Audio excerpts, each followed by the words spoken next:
Il promettait d'atténuer la fracture sociale. Moins d'injustice, moins de chômage. Vous m'aiderez, je le sais, à faire triompher l'égalité des chances, à assurer la juste récompense du travail et du mérite, à renforcer la justice, la solidarité, la tolérance. Son élection ce 7 mai 1995, Jacques Chirac la doit à ces inégalités qu'il entend réduire. Juste un mot sur votre sentiment. Vous êtes heureux ce soir ? Pourtant, 6 mois plus tard,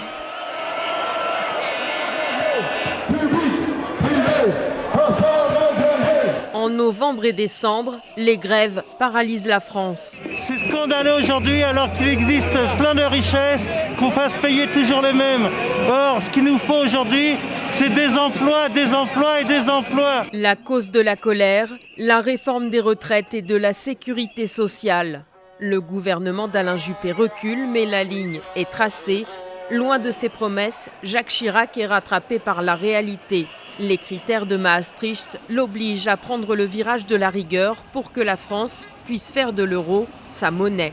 La priorité, c'est la réduction des déficits. Et pour cela, il faut prendre des mesures qui peuvent être en contradiction avec ce que l'on veut faire plus tard. Les impôts augmentent, les salaires des fonctionnaires sont plafonnés, le chômage grimpe jusqu'à 12,6% en juin 1997. La précarité s'aggrave, Alain Juppé cristallise les critiques. Plutôt que de sacrifier son Premier ministre, le meilleur d'entre nous comme il le décrit, Jacques Chirac fait un autre pari. J'ai décidé de dissoudre l'Assemblée nationale. Ce pari sera sa grande erreur politique. La gauche remporte les législatives, s'amorce 5 ans de cohabitation.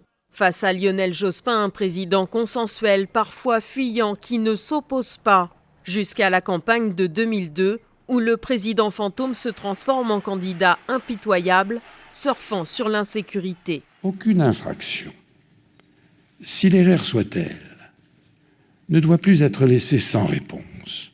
Une réponse naturellement adaptée, proportionnée à la faute, juste, mais certaine, immédiate et dissuasive. C'est ce que j'appellerais l'impunité zéro.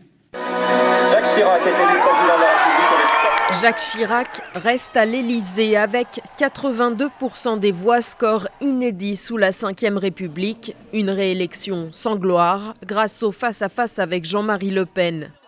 Le chef de l'État promet d'être le président de tous les Français. Encore raté.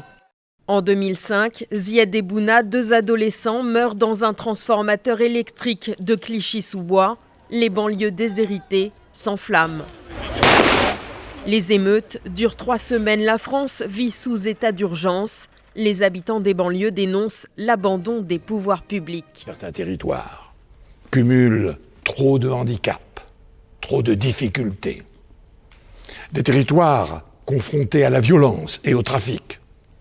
Des territoires où le chômage est massif et l'urbanisme inhumain. Nous sommes à l'œuvre pour y répondre. Dernier échec, la jeunesse que Jacques Chirac courtisait en 1995.